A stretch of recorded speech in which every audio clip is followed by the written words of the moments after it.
According to NBC, detailed plans recovered from the bodies of militants reveal, quote, top secret Hamas documents, which showed that terrorists intentionally targeted elementary schools and a youth center. That was the plan. Our own reporters like Trey Yingst on the ground have shown the horrific extent that Hamas terrorists went to carry out their plans, as has I-24 news correspondent Nicole Zedeck, who surveyed trails of devastation left behind by Hamas last week. Nicole, I was looking at your feed, welcome, and you retweeted a picture that the State of Israel put out. And that picture was of Mary Jane shoes, a coloring book that was left open, the floor of a baby's room covered in blood. And that was not a rogue Hamas terrorist. That was the plan. What have you seen? You've been to these sites. Exactly. The scene of these massacres is unlike anything anyone could ever describe. And so looking at those pictures, they are very, very powerful because you see the life that was happening in these kibbutz communities, these small communities in Israel's southern borders.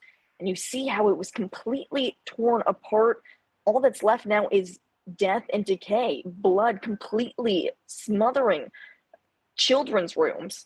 It's horrific. And speaking of those top secret documents that you were mentioning, the IDF said, when talking about those documents, they've never seen this type of detailed planning when it comes to a Hamas terrorist attack, or let alone any terrorist attack for that matter. So that's what really is surprising them right now, because the level of planning in those documents, circling different schools, different youth centers, mapping out the entrances to these buildings, talking about what modes of transportation the terrorists are going to use to infiltrate, and also talking about exactly how many minutes they might have before the IDF arrives. So they were so prepared for this.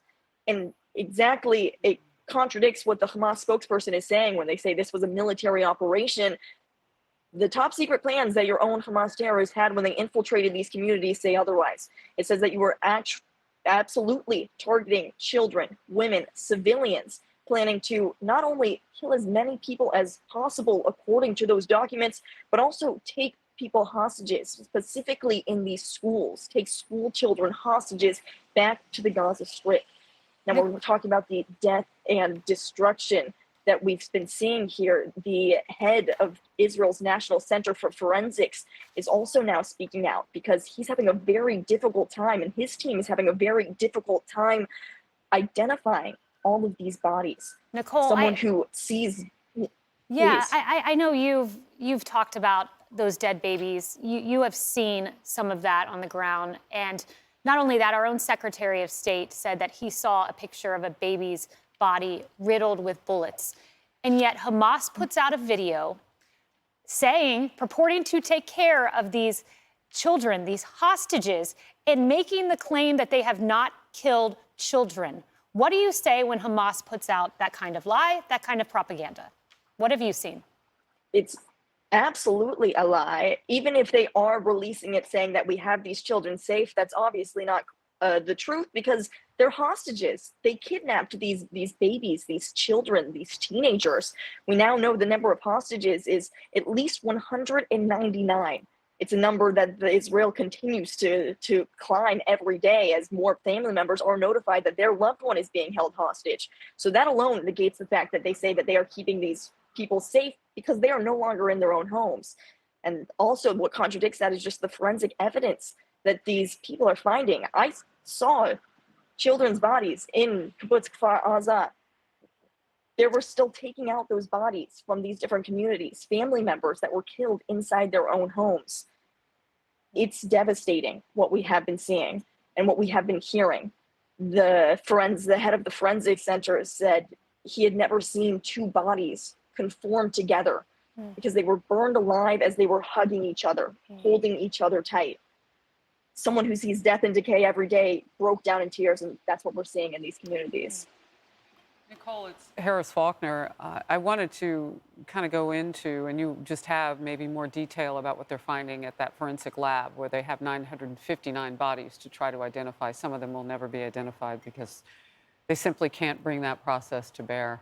There's not enough left of them. And we're just going to talk plain That- words here. I know we want to try to clean up everything and make it safe for everybody, but this is war. And as Joey said, it's the worst thing ever on the planet. As human beings, when we witness this, and I know how your heart has been scratched by this, just listening to that forensic specialist this morning, I did while you were watching it as well. One of the things that hit me, though, was that some of these people were still alive. They knew that from the soot that was in their lungs, that they were burned alive. They were still very much fighting for their lives. In terms of the number of people that have been taken there, are there any other places where we know that they're taking them? Is 959 the number now that we work with? I certainly didn't get that impression as they were saying that many limbs were missing. They don't know necessarily how many people. They don't know how many people. And the death toll right now stands above 1,400 here in Israel. But that's going to be a steadily climbing death toll as they do try and identify as many victims as they can. You have so many people here in Israel wondering, is their loved one hostage in Gaza right now? Or were they murdered? And which is better? That's the question that so many families are grappling with right now.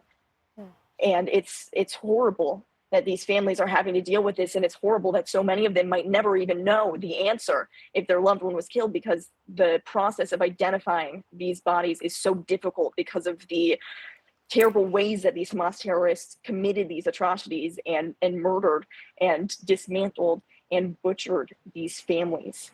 It's very difficult sights to see. Nicole Zedeck, we thank you very much. I know how difficult this is. It's got to just ping at your soul and pierce your soul as you're on the ground and you see these images. But it's important that the world sees. Thank you very much.